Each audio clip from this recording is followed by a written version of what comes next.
Et nous allons lire à partir du verset 16 jusqu'au verset 25. Jacques chapitre 1 et les versets 16 à 25. La dernière fois, nous avons vu le verset 16 et 17 où il est dit « Ne vous y trompez pas, mes frères hein. ». Et parce que il y a une chose qu'il faut qu'elle soit claire et que vous n'oubliez jamais, c'est que les épreuves par lesquelles nous pouvons passer, les souffrances que nous pouvons avoir, le mal ne vient jamais d'en haut, ne vient pas de Dieu. C'est l'ennemi qui essaye de nous faire trébucher.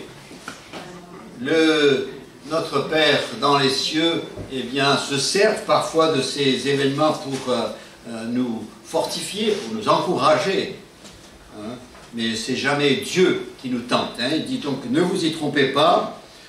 Toute grâce excellente et tout don parfait descendent du Père des Lumières, chez lequel il n'y a ni changement, ni ombre de variation. Je continue avec le verset 18. Donc, il nous a engendrés selon sa volonté par la parole de vérité, afin que nous soyons en quelque sorte les prémices de ses créatures.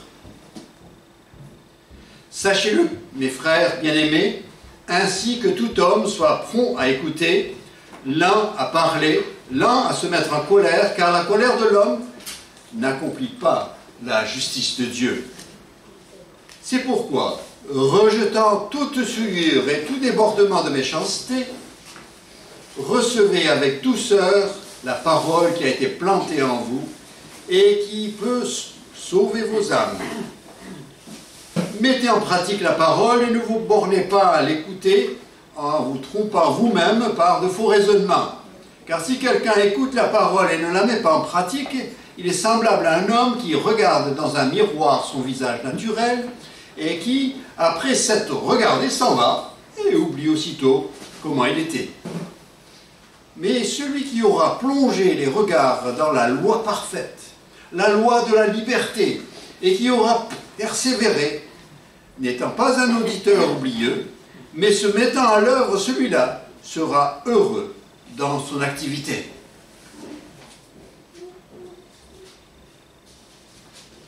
Nous voulons voir ce matin un peu les effets de la parole de vérité. Il nous parle justement dans ce verset 18, vous avez remarqué, il nous a engendrés selon sa volonté par la parole de vérité. Il nous a, et ce qu'il dit, c'est que nous avons été engendrés, c'est-à-dire cette nouvelle naissance, hein, où nous devenons enfants de Dieu, eh bien c'est lui qui nous a engendrés. Donc ce n'est pas quelque chose que nous avons pu faire, pas plus que votre première naissance, vous n'étiez pour rien, vous l'avez subi peut-être, mais ça a été fait décidé par d'autres. Hein, il dit, et vous avez été engendrés, et heureusement pour nous que notre nouvelle naissance est faite par Dieu. Parce que tout ce que nous faisons, c'est imparfait. Alors si notre naissance est imparfaite, vous imaginez qu'au mieux, nous serions des handicapés spirituels, et puis comme ça pour l'éternité. Mais il nous a donné une naissance parfaite. Hein, et nous pouvons être dans la présence de Dieu, et il n'y aura pas de naissance manquante, de quelqu'un qui manque de gènes spirituels ou qui sont mal placés. Non, non, on sera tous à l'image de Jésus-Christ. C'est lui, c'est Dieu qui nous a engendrés. Pourquoi? Parce que c'est l'œuvre de l'Esprit. Il dit parce que ce qui est né de la chair est chair, ce qui est né de l'Esprit de Dieu, ce qui est né de l'Esprit est esprit. Et autant, vous vous souvenez, la naissance de Jésus-Christ, hein, c'était sa partie physique, il l'a reçue de Marie, mais sa partie divine, eh bien, c'était parce que l'Esprit de Dieu était présent hein, dans sa naissance terrestre. Eh bien, nous avons déjà la partie physique, mais nous avons besoin de l'Esprit de Dieu pour avoir la partie éternelle qui vivra avec Dieu. Hein, donc c'est merveilleux comment Dieu a fait les choses. Hein, si les hommes n'auraient pas pensé à tous ces détails, s'ils avaient inventé la Bible, comme certains nous accusent. Hein. J'aimerais bien savoir ce qu'eux peuvent inventer de meilleur. Ensuite, il nous dit que donc cette nouvelle naissance, nous avons été engendrés selon sa volonté par la parole de vérité. Donc, qu'est-ce qui a fait cette œuvre? C'est la parole de vérité. Le mot parole, là, bien sûr, c'est ce que vous connaissez, hein, le logos, le verbe. Hein, Jean chapitre 1, verset 1, au commencement était la parole était avec Dieu et la parole était Dieu. Hein, c'est ce logos-là, c'est par lui que nous sommes nés. Hein, et il nous dit, et en plus il dit la parole de vérité. Hein, le mot vérité, eh bien c'est exactement la même chose que quand Jésus a dit « Je suis le chemin, la vérité et la vie. Nul ne vient au Père que par moi. » C'est-à-dire, je peux vous faire parvenir, et sans moi, vous ne pouvez pas parvenir jusqu'au Père. Hein, il a tout prévu, il a tout fait pour nous. Et c'est ce mot-là. Et Jésus-Christ, eh bien, ce n'est pas juste des paroles comme les nôtres, qui sont des sons, qui sont un peu codés, que les gens reconnaissent. Hein, s'ils ont été formés dans la même langue, donc ils la comprennent. Mais la parole de Dieu, c'est cette parole qui a été, qu'on découvre dans Genèse chapitre 1, cette parole qui a parlé et est apparue au monde à partir du néant. C'est cette parole qui est sortie de sa bouche et qui a fait que Lazare, qui est mort depuis 3 jours, sorte de la tombe, pas marchant, parce qu'il ne pouvait pas, il était tellement enveloppé. Il fallait le délier pour qu'il puisse marcher. Mais la parole, elle peut rendre la vie et elle rend capable de sortir même si on est incapable. C'est cette parole-là. Il dit, vous êtes nés, cette parole, c'est une parole qui en elle-même contient de la puissance. Hein, c'était le centenier qui disait à Jésus, il disait, Jésus, écoute, moi, qui suis un centenier, je dis un mot, les choses arrivent. Alors combien plus toi, si tu dis un mot, les choses vont arriver. C'est cette parole-là, et cette parole vivante, agissante, qui peut apporter le résultat d'elle-même. Hein, c'est elle qui fait cette œuvre. Donc nous sommes engendrés par cette parole que nous voyons agir de tant de manières. Hein, il suffit de lire les évangiles pour voir comment cette parole peut intervenir dans la vie des uns et des autres et répondre aux besoins des uns et des autres. Eh bien, c'est cette parole-là qui nous a engendrés. Et donc, nous pouvons faire confiance à cette parole qui donne la vie, et c'est par elle que nous avons la vie éternelle. Et après, mais entre les deux, il a mis selon sa volonté. Hein, il nous dit, il nous a engendrés selon sa volonté. Bien sûr, ce n'est pas nécessaire d'affirmer que si nous sommes nés de nouveau, c'est parce qu'il l'a voulu. Ben, il veut que tous soient sauvés. Hein. Il ne veut qu'aucun périsse, mais que tous viennent à la repentance. Donc ce n'est pas nécessaire de dire, ben, si tu es sauvé, c'est parce qu'il le voulait. Bien sûr qu'il le voulait. Il le veut même pour ceux qui ne sont pas sauvés encore.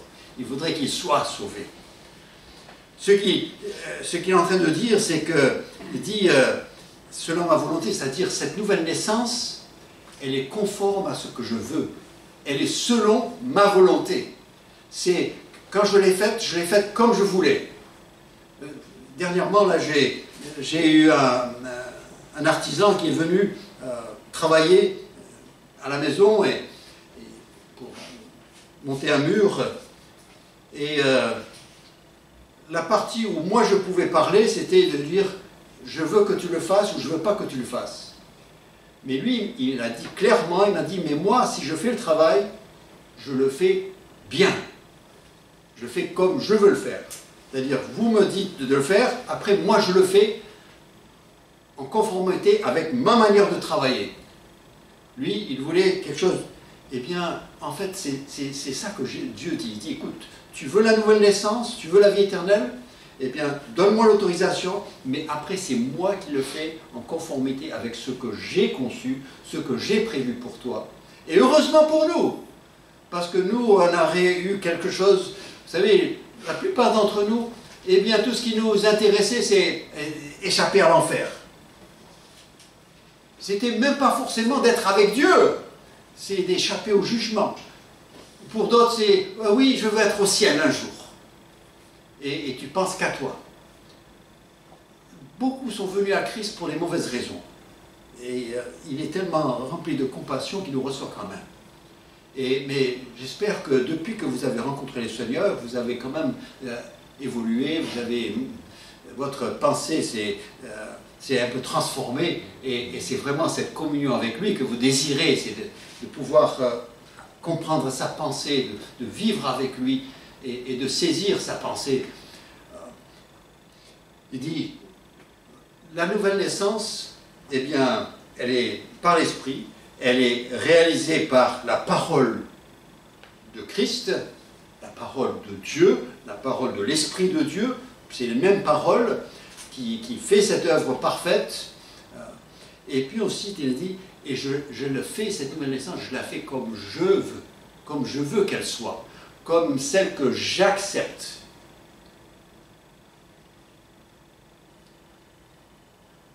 Vous savez, il veut accomplir cette régénération selon sa volonté, parce que si c'était une vie chrétienne selon les chrétiens, eh bien ce serait du travail bâclé. Hein. Heureusement que Dieu fait selon sa volonté. Et c'est l'Esprit qui accomplit cela en nous. Il a même mis un artisan céleste dans notre cœur, dans notre corps, pour réaliser cette œuvre et la faire correctement. Et puis, alors là je fais confiance au Seigneur, mais il a dit, un jour je présenterai l'Église parfaite, sans défaut et sans tâche. J'aimerais voir ça. Rien que de voir ça. On parle des merveilles de notre monde, et bien là, ça serait une merveille. Même les anges qui ont l'habitude d'être au ciel vont être émerveillés. Ils vont dire, ça alors, Seigneur, tu t'es dépassé là. Ces gens-là que nous connaissons, et avec qui on a sué, qu'est-ce qu'on a subi avec eux, et là, tu lui présentes une église parfaite, sans défaut et sans tâche. Heureusement qu'il le fait selon sa volonté. C'est pour ça que ça sera assez beau et digne d'être préservé pendant l'éternité. Et alors, il dit ça, et alors je lis le verset suivant, verset 19, il dit « Sachez-le, mes frères bien-aimés, sachez-le, que ça soit clair, que ce soit... surtout, ne l'oubliez pas. Et ne doutez pas, ne posez pas, c'est comme ça, et c'est bien fait comme ça. Sachez-le, soyez-en convaincus, que ce soit une vérité que vous expérimentez et qui est là. Hein. Personne ne pourra vous faire douter de l'œuvre de Dieu.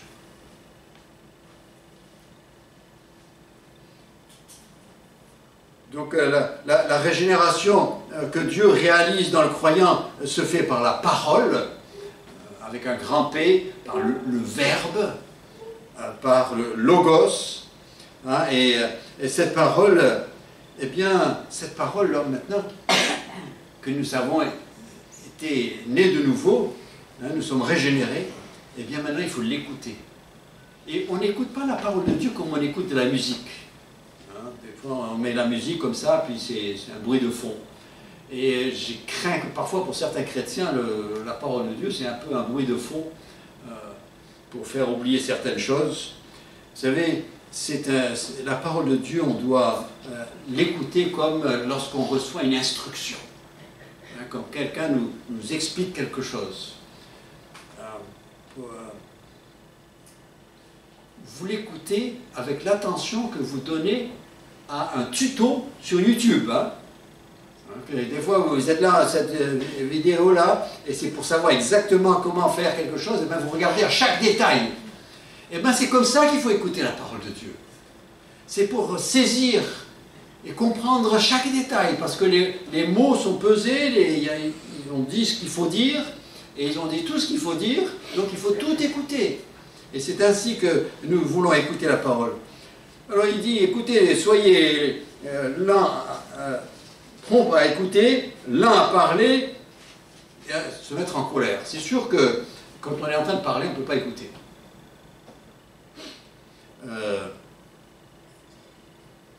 Ma femme essaie de me dire quelque chose, et puis comme moi je veux abréger la chose un peu, et bien alors j'interviens et puis je continue.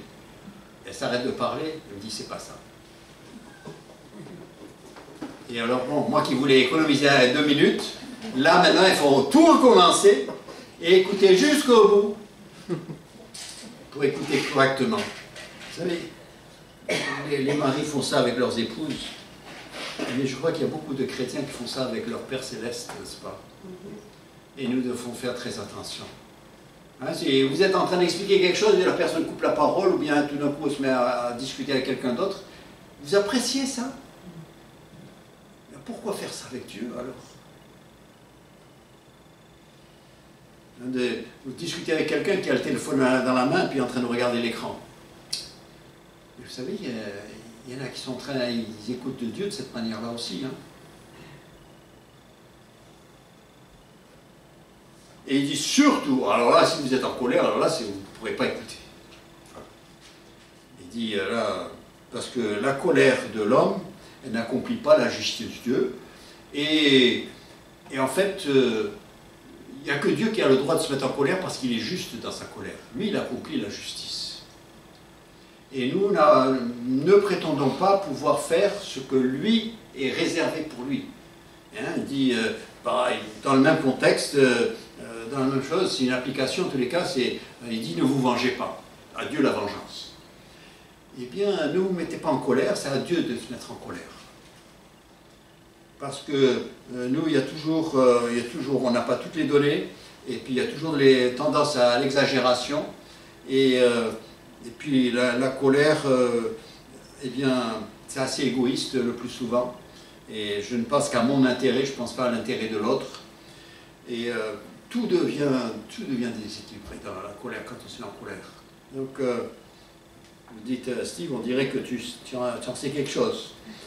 Écoutez, je suis humain comme on a tous fait l'expérience et essayé de penser à un moment où ça donnait quelque chose de bien. Vous dites, ah non, je donne du poing sur la table.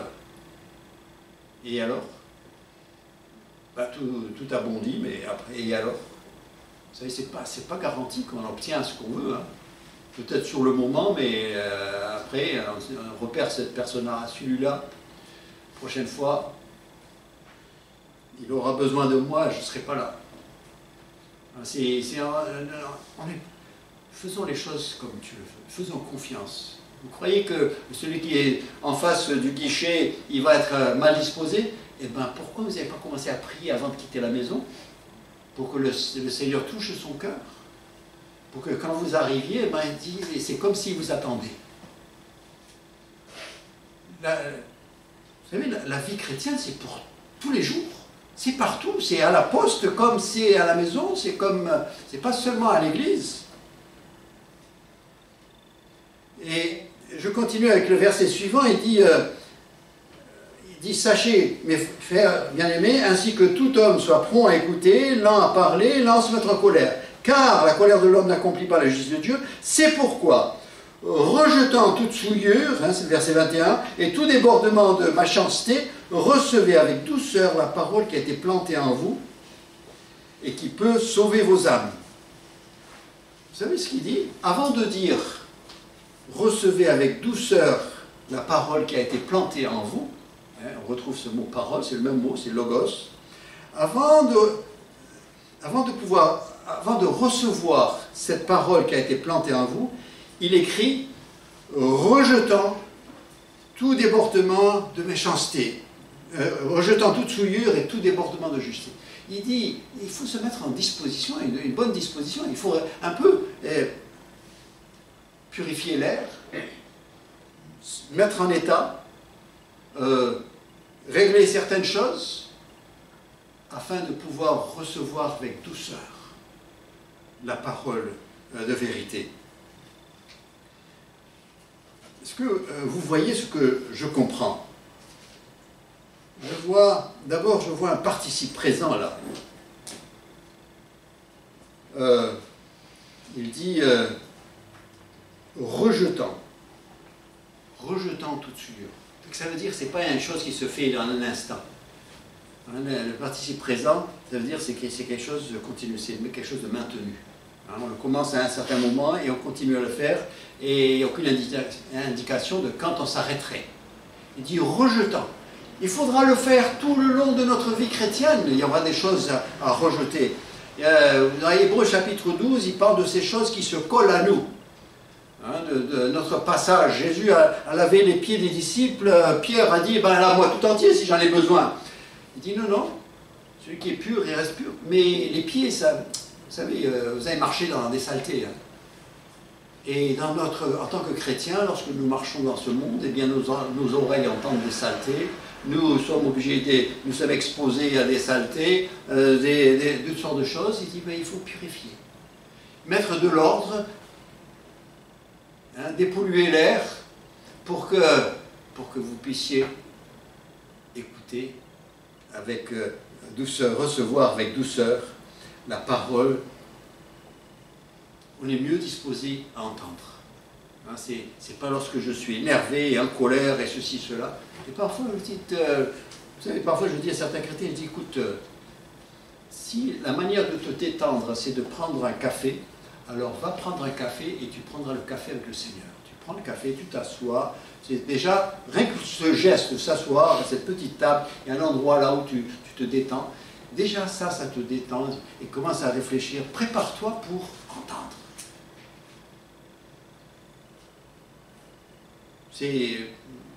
Vous ne trouvez pas ça très intéressant de discuter avec quelqu'un qui est distrait.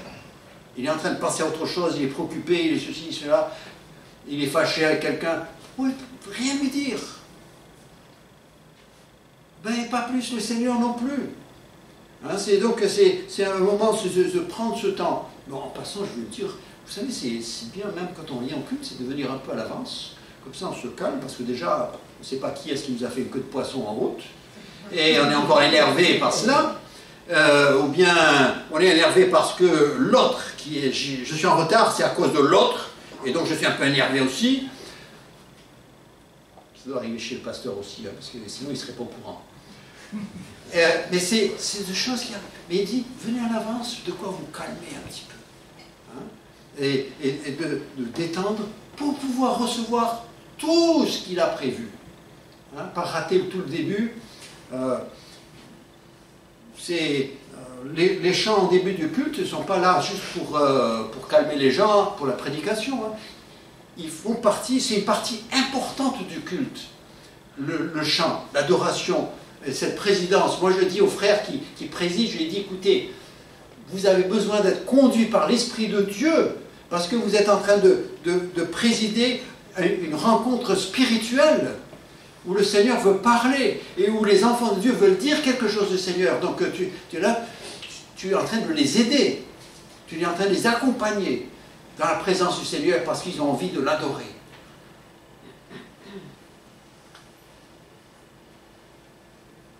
Il lui dit donc,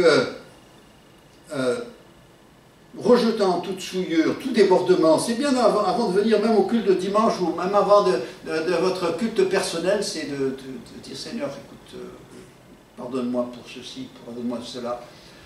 Peut-être je dois demander pardon à mon épouse pour quelque chose, parce que je veux passer un bon temps avec toi, un bon moment de communion.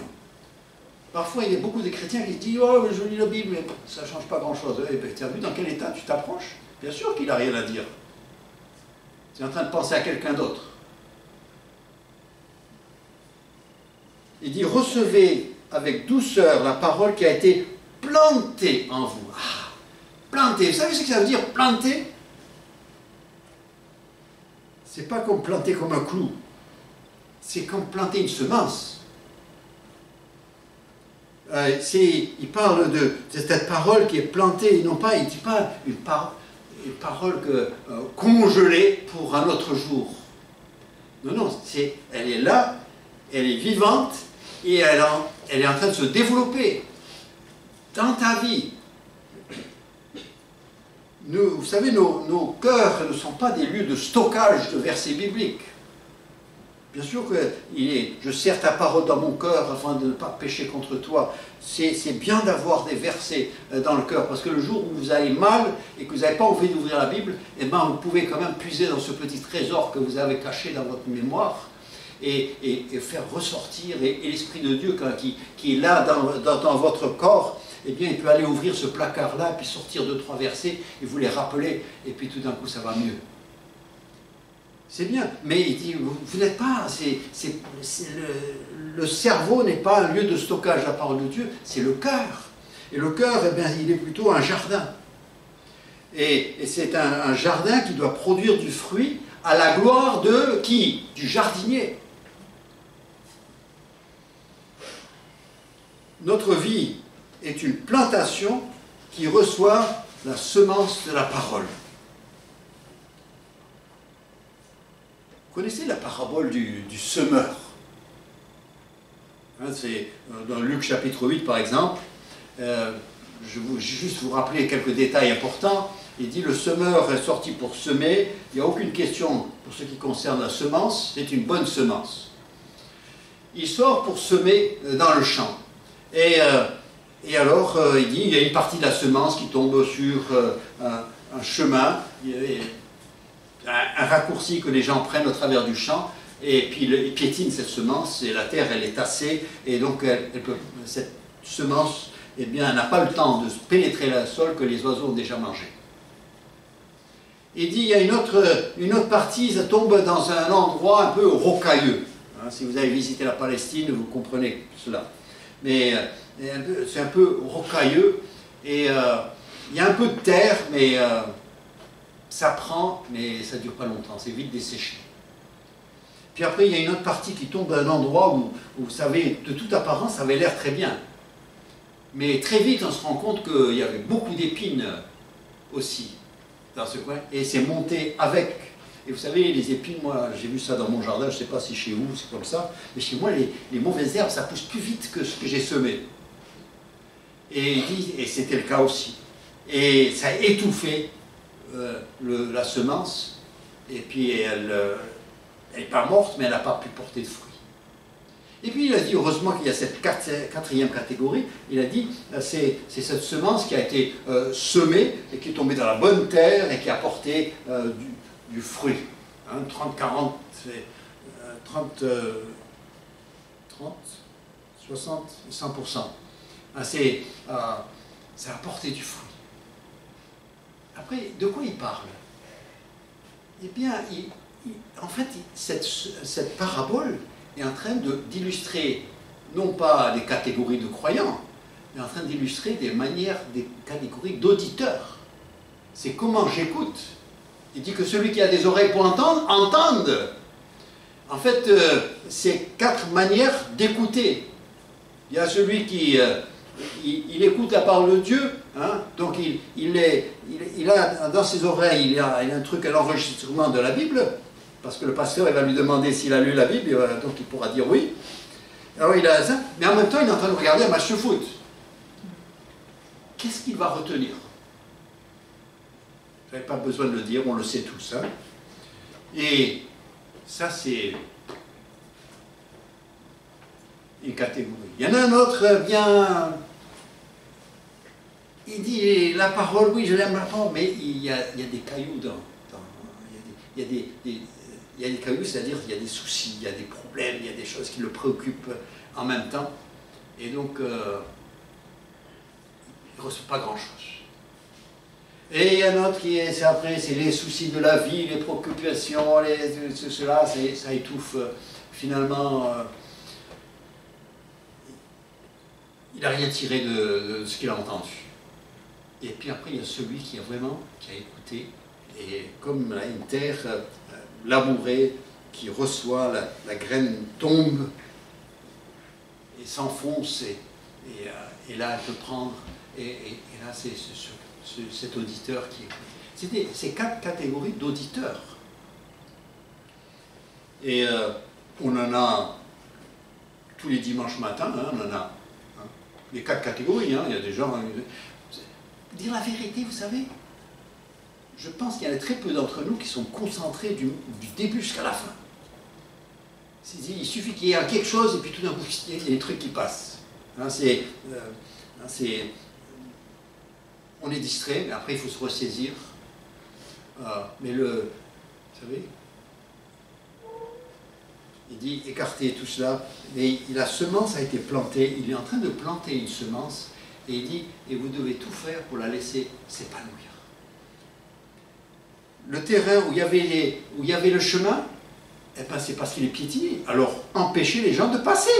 Comme ça, il ne sera pas piétiné, ce sera de la bonne terre. C'est tout. Le sentier, là, c'est de la bonne terre, mais elle est piétinée, c'est tout. Empêchez les gens de passer, les gens qui n'ont rien à faire là. Et il dit, les cailloux, ben, enlevez les cailloux, après c'est de la bonne terre. Et les épines, ben, arrachez les épines, après ce sera de la bonne terre. C'est tout. Il n'y a que de la bonne terre. Nous avons tous la possibilité d'entendre correctement et d'avoir du fruit dans notre vie. Le problème, c'est ce qui est là en plus. Vous savez, il y a un certain chanteur bien connu qui s'est dépigmenté la peau, mais sur les parties visibles, hein, donc le visage et les mains. Il est très connu. Mais vous savez, je crains qu'il y ait beaucoup de chrétiens aussi qui sont un peu comme ça. Ils dépigmentent, c'est-à-dire du péché, de notre nature pécheresse, seulement ce qui est visible, ce que les autres vont voir. Hein, donc, quand le dimanche matin, on est à l'église, on est tous des petits saints. Et tout ce qu'on voit, c'est des gens qui sont gentiment assis et qui écoutent tranquillement. Et l'un paraît aussi saint que l'autre. Mais, vous savez, on ne trompe pas les gens avec qui on habite. Nos proches, eux, ils savent toute la vérité. Nos enfants surtout. Et on ne les trompe pas. Ils disent rien, parce qu'ils sont petits, parce qu'ils n'ont pas envie de prendre une claque, mais ils voient, et ils retiennent. Et après, 15 ans plus tard, on se demande pourquoi ils ont pris une telle direction. C'est pas toujours ça, mais souvent. Il dit, Jacques termine ce verset et dit, écoutez, parce que recevez avec douceur la parole qui a été plantée en vous, qui peut sauver vos âmes. Âme, c'est psyché, hein, c'est l'âme de l'homme. Et c'est là où, de nos jours, c'est là une grande source de souffrance dans notre monde occidental. C'est au niveau de l'âme. Et il dit, vous savez, prendre le temps d'écouter la parole de Dieu, ça peut vous faire beaucoup de bien à votre âme. Il restaure mon âme. Il me conduit dans les sentiers de la justice à cause de ça. Il restaure mon âme. Nous en avons besoin. Il dit, écoutez, la semence, je pourvois. Planter, je le fais. Le terrain, j'accepte. Mais c'est à vous l'entretien du jardin. Après, il ne faut pas se plaindre du rendement.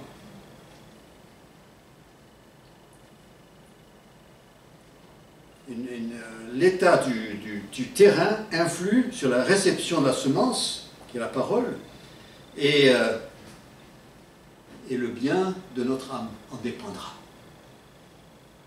C'est à nous de choisir. Et c'est ça la différence entre les uns et les autres.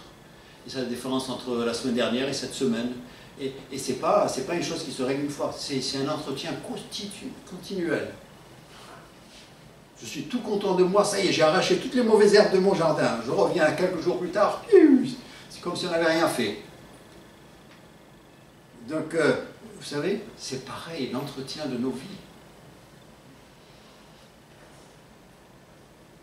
Maintenant que le principe a été formulé, hein, il dit d'accord.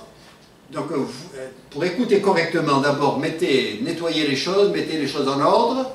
Après, mettez-vous dans cette disposition où vous allez recevoir avec douceur cette parole et cette semence pourra porter du fruit dans votre vie à 40, 60 et 100%. et ce sera agréable pour vous et ce sera agréable pour les autres autour de vous aussi. Hein. Maintenant que le principe est formulé, on arrive au verset 22 où il dit, bon, maintenant on pratique maintenant. Hein. Il dit maintenant, mettez en pratique la parole et ne vous bornez pas à l'écouter en vous trompant vous-même par de faux raisonnements. Vous savez, en général, c'est des excuses. Les faux raisonnements, ce sont des excuses, c'est pas des vraies réalités, c'est pas des vrais problèmes. C'est des excuses, ah oui, ceci, cela. Et on est bon pour les inventer. Hein. Oh, vous n'avez certainement pas tout entendu, mais les instits, par exemple, en fait, ils sont contents quand ils entendent une nouvelle excuse qu'ils n'avaient jamais entendue avant. Parce qu'il faut le faire hein, pour leur trouver une excuse, pourquoi le travail n'a pas été fait, tout ça. Ouh, ils en ont entendu.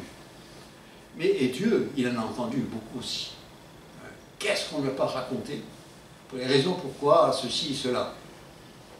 Et en général, c'était la faute des autres. Hein. Il dit, mais mettez en pratique, ne vous bornez pas à l'écouter en vous trompant vous-même par de faux raisonnements. Donc, n'essayons pas de soulever, vous savez, les enfants ils connaissent ça aussi. Hein, quand il reçoit un ordre qui est clair, mais comme il n'a pas envie de le faire, alors il commence à poser des questions. Ah oui, mais comment ça va se faire? Et puis, en fait, il est en train d'essayer de gagner du temps. Hein, vous connaissez le truc, j'étais là. Il dit, commence à mettre en pratique ce que tu comprends. Commence à faire ce que tu comprends. Et on verra pour la suite. Hein, et le Seigneur est un bon coach pour nous accompagner et il nous aidera dans les parties difficiles. Jacques va donner deux exemples d'auditeurs. Jésus a fait la même chose, il a donné deux exemples. Vous vous souvenez le sage et le fou qui ont construit les maisons? Hein, le fou qui a construit sur du sable, et puis la tempête est arrivée, et puis la maison est partie. Et puis le sage, lui, qui a posé la maison, il a construit sur du roc. Et en fait, les deux histoires, c'est pour illustrer une manière d'entendre. Les deux ont entendu la parole, mais il y en a un qui l'a mis en pratique. Il est comme le sage. Celui qui a entendu et qui n'a pas mis en pratique, c'est comme le fou qui a bâti sur du sable. Hein, il était en train, hein, Matthieu chapitre 7, et versets 24 à 27, il parlait de la manière d'écouter la parole. Ben ici, Jacques va faire la même chose, il va prendre deux illustrations. Les premières, c'est le verset 23 et 24. Il dit, car si quelqu'un écoute la parole et ne la met pas en pratique, il est semblable à un homme qui regarde dans un miroir son visage naturel et qui, après s'être regardé, s'en va et oublie aussitôt comment il était. Vous imaginez, je n'ai pas besoin de faire dessin, vous imaginez la chose. Peut-être qu'on est tous un peu coupables.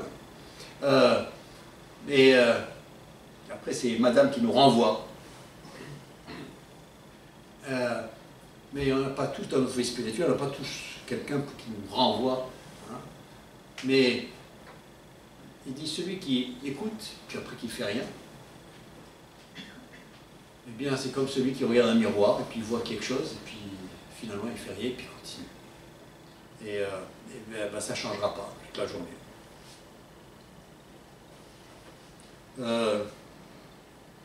Celui qui entend la parole, qui ne fait rien et qui oublie ce qui a été révélé sur son état.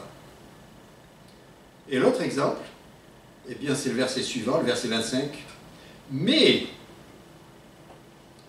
celui qui aura plongé les regards dans la loi parfaite, la loi de la liberté, et qui aura persévéré, n'étant pas un auditeur oublieux, mais qui se mettant à l'œuvre, celui-là sera heureux dans son activité. Il a dit, voilà l'autre contre-exemple.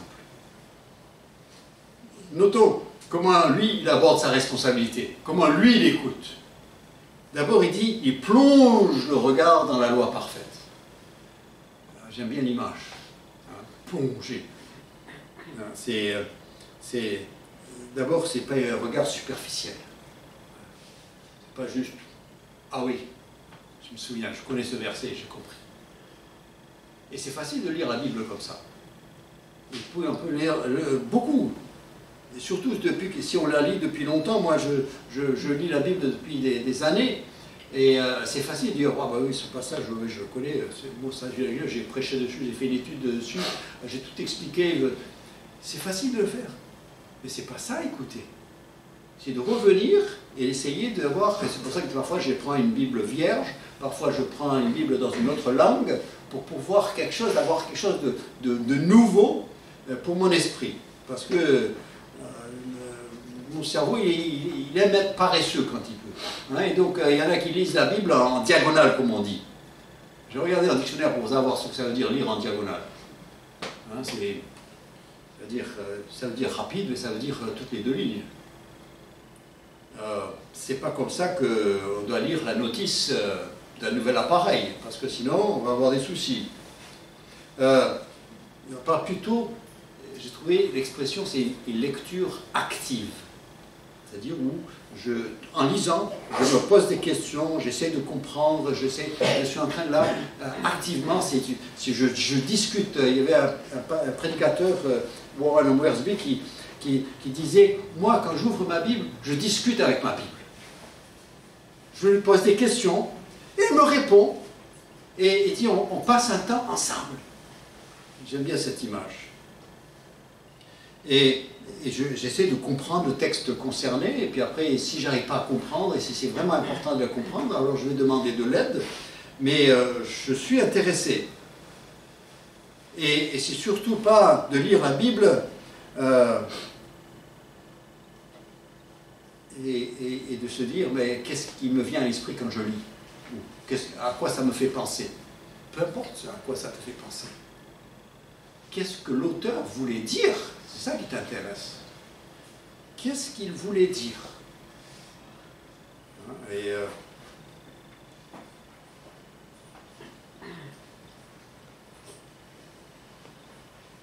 ensuite, il dit, plonge les regards, et ensuite, il persévère, n'étant pas un auditeur oublieux.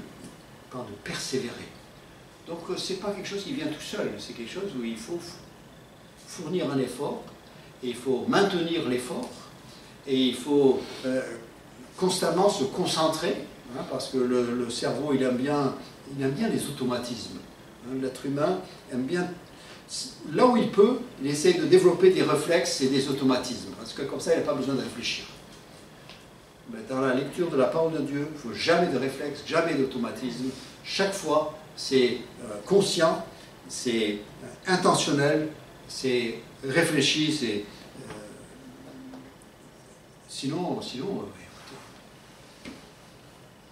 il ne peut rien. Le Seigneur, c'est par ce moyen-là qu'il a choisi de me parler. Alors si je n'écoute pas et si je ne fais pas attention, ben, qu'est-ce qu'il voulait qu'il fasse? Je dis, Seigneur, mais ça fait des années, moi je ne bouge pas, je vois d'autres qui avancent à la fois, mais moi je suis toujours là. Eh ben, c'est bien de te poser la question, mais va trouver la réponse aussi. Pourquoi ils avancent?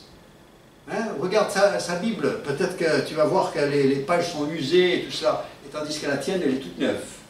Et elle a 25 ans, je la garde pour mes petits-enfants.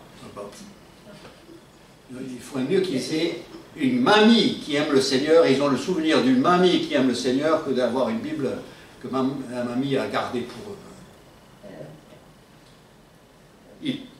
Il dit, ça demande un effort maintenu, et surtout quelqu'un qui n'est pas négligent dans cette lecture. J'espère que vous ne faites pas de... vous dites, je suis biblique quand je lis ma Bible, le Seigneur dit, cherchez, vous trouverez. Donc moi, je prends... Voilà. Seigneur, qu'est-ce que tu me dis? Vous risquez de tomber sur le verset où Judas alla se pendre. Et ce n'est pas votre instruction du Seigneur pour vous, hein, ce jour-là. N'importe comment. C'est risqué de faire comme ça. C'est de manière continue, suivie. Je lis la parole de Dieu. Et il dit, après, il la met en pratique. Mettant à l'œuvre, il le met en pratique. Il le vit. Il n'attend pas que les autres le vivent, il le vit. Et parce que on ne peut pas se comparer les uns aux autres, on ne peut pas faire comme l'autre, parce que chacun de nous sommes un cas particulier, nous sommes un chantier du Seigneur. le chantier, c'est en fonction des besoins et tout ça. Je dis, vous demandez à n'importe quel artisan, vous dites, ça vous prend combien de temps de monter un mur au mètre carré? Il dit, ouais, ça dépend de où c'est, ça dépend où j'ai à faire, ça dépend si c'est en pente. Je ne peux pas répondre comme ça. Ben, Dieu non plus ne peut pas. Chaque cas, c'est un cas particulier et il travaille. Si je le laisse faire, il travaille très bien parce qu'il le fait selon sa volonté. Mais c'est à moi de lui mettre le terrain à sa disposition. Et vous voyez la fin de ce verset-là, il dit celui-là sera heureux dans son activité. Celui-là sera heureux dans son activité. Il n'a pas dit quelle activité, il n'a pas dit qu'il fallait être pasteur. Même les pasteurs se lassent dans leur activité s'ils ne restent pas vraiment stimulés dans le Seigneur. Mais n'importe quelle activité, les responsabilités de maison, on peut s'en lasser. On peut se lasser de n'importe quelle activité. Pourquoi? Parce que mon âme est fatiguée et je n'ai pas pris le temps de lire la parole de Dieu, donc mon âme n'est pas aidée et j'ai des problèmes. Alors, repartons au début et puis la chose, c'est quand les gens viennent me voir, bien, écoutez, on fait la même chose. On dit, écoute, où est-ce que tu en es dans ta lecture biblique? Voilà. Je dis, ben voilà.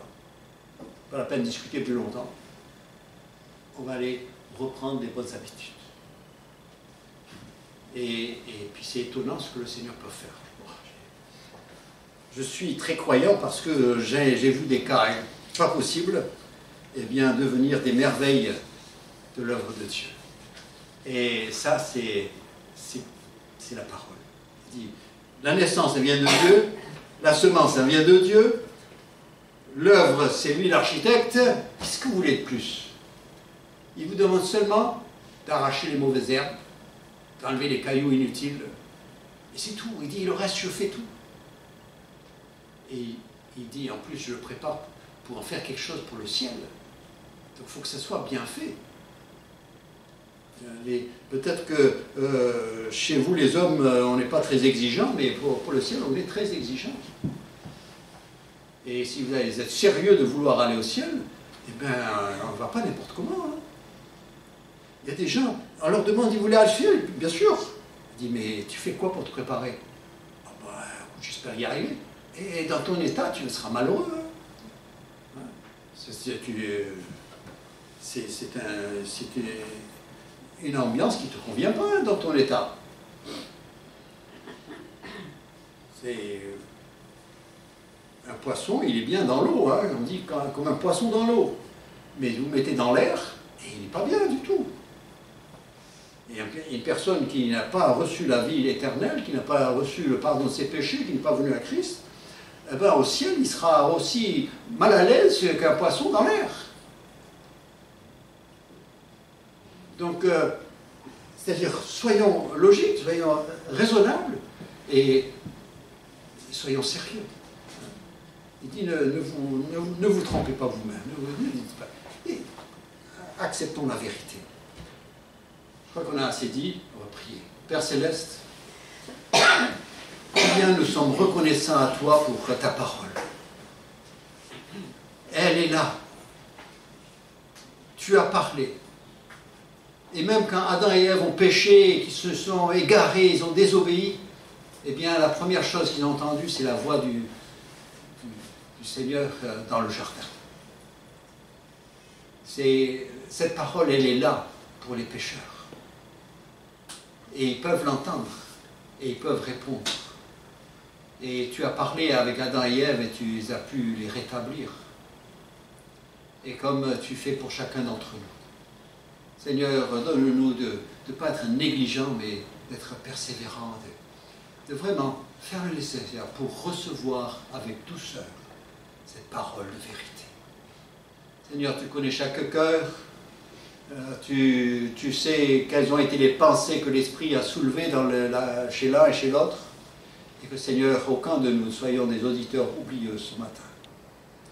Mais que nous puissions, après avoir regardé dans le miroir de la parole, nous puissions faire le nécessaire. Père, c'est au nom de Jésus-Christ que nous te prions. Et pour sa gloire et pour notre bien. Amen.